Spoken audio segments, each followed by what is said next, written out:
Assalamualaikum warahmatullahi wabarakatuh. Alhamdulillah, pada pertemuan kali ini, pada materi pelajaran Ilmu Pengetahuan Alam, kelas 7 semester genap, yaitu tentang organisasi kehidupan. Pada organisasi kehidupan, terdapat yang namanya struktur organisasi kehidupan, yang meliputi sel, jaringan, organ, sistem organ, dan organisme. Sel, teori sel mengenai kehidupan. Robert Hooke mengamati sayatan gabus, ruangan kecil berderet. Scholden dan Swan menyatakan semua organisme tersusun atas sel. Macam-macam sel. Berdasarkan ada tidaknya membran sel, ada dua macam, yaitu sel prokariotik, yaitu sel yang tidak memiliki membran inti, dalam kurung bakteri dan alga. Yang kedua, sel eukariotik, sel yang memiliki membran inti, seperti protozoa, fungi, hewan, tumbuhan. Berdasarkan banyaknya sel yang menyusun tubuh manusia, yang menyusun tubuh organisme dibedakan menjadi dua. Satu, organisme uniseluler, terdiri atas satu sel. Semua aktivitas hidup dilakukan oleh sel itu sendiri, seperti bakteri, protozoa, dan alga. Yang kedua, organisme multiseluler. Ciri-cirinya terdiri atas banyak sel. Ada pembagian tugas untuk setiap organ. Aktivitas hidup dilakukan oleh organ tertentu, seperti tumbuhan, hewan. Sel organisme prokariotik, tadi seperti contoh pada gambar ini, bakteri dan alga. Sel tumbuhan, ini seperti pada gambar, sel hewan. Cara mempelajari atau mengamati sel. Yang pertama menggunakan mikroskop cahaya. Yang kedua menggunakan mikroskop elektron atau scanning elektron mikroskop.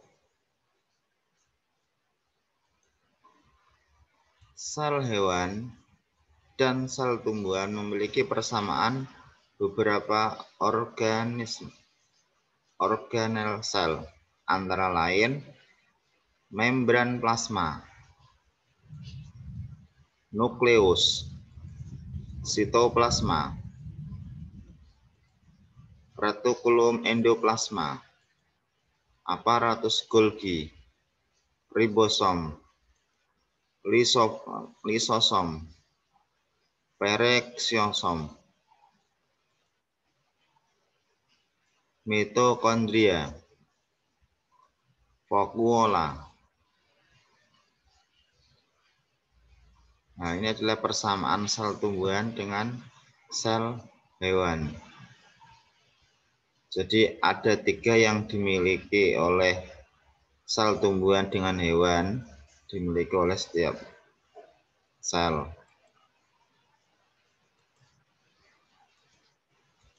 Membran plasma tersusun dari bahan lemak dan protein. Sisi luar bersifat hidrofilik atau suka air. Sisi lain bersifat hidrofobik atau tak suka air. Fungsi utamanya adalah membatasi bagian sel dengan lingkungannya. Fungsi lain adalah tempat keluar masuknya ion molekul serta senyawa lain dari dan ke dalam sel, memberi bentuk dan kelenturan sel.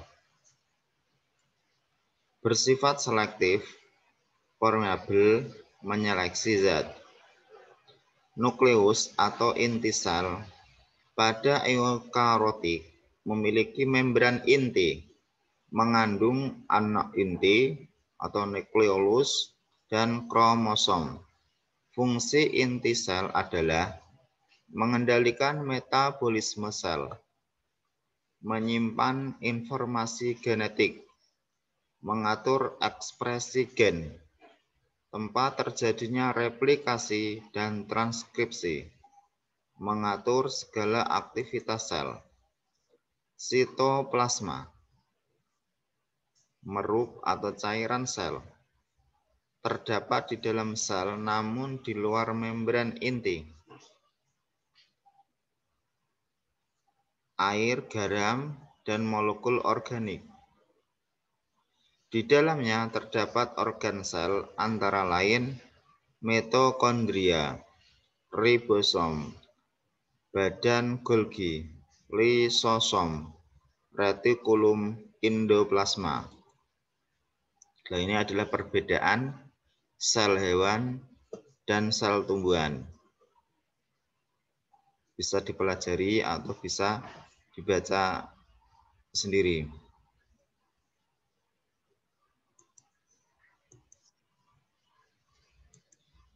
Retikulum endoplasma atau RE, ciri-cirinya adalah kantong pipih dua lapis membran menutupi sebagian besar sitoplasma.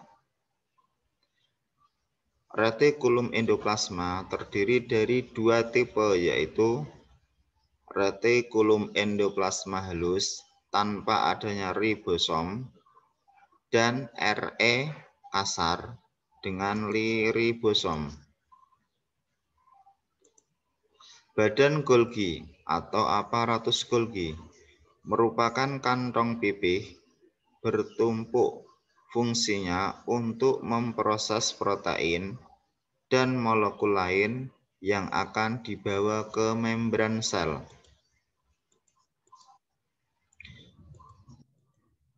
Ribosom, fungsinya adalah tempat berlangsungnya sintesis protein. Terdapat bebas dalam sitoplasma dan di permukaan retikulum endoplasma.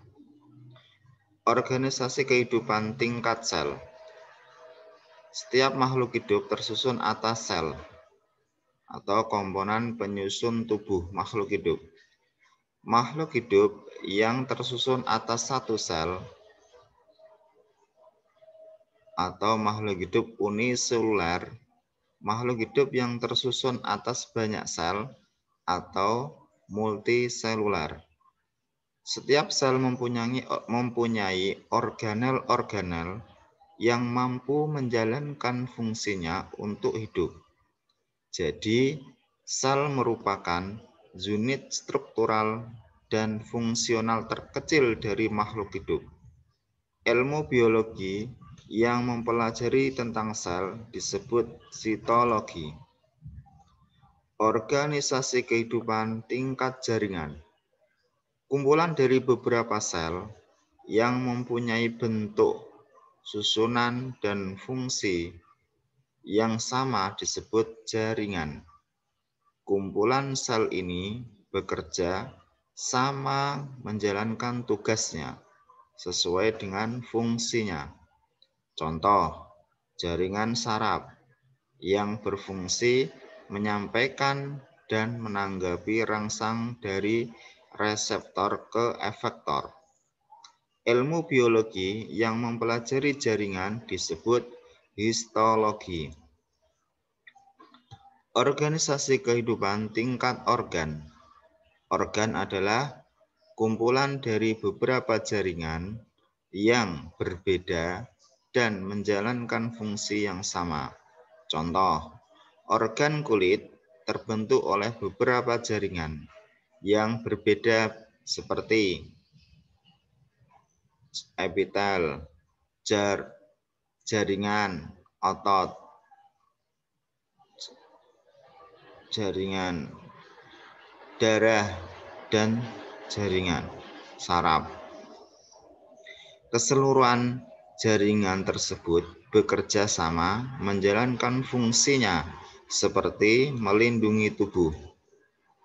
Seperti pada gambar ini, beberapa contoh organisasi kehidupan tingkat sel sampai dengan tingkat organ. Contoh sistem organ, seperti contoh sistem pencernaan pada manusia. Dimulai dari mulut, kerongkongan, sampai akhirnya ke lambung, usus halus, dan usus besar. Organisasi kehidupan tingkat individu.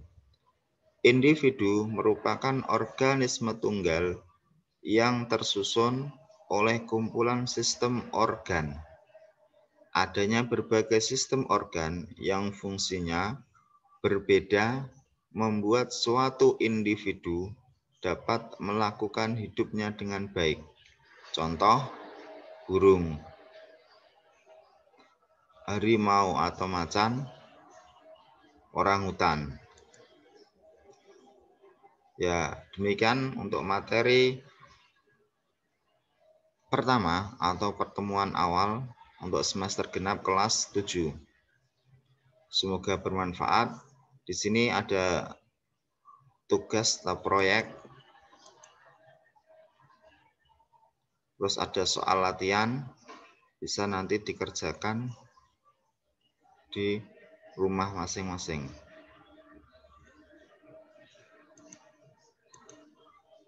Selamat belajar, semoga sukses. Assalamualaikum warahmatullahi wabarakatuh.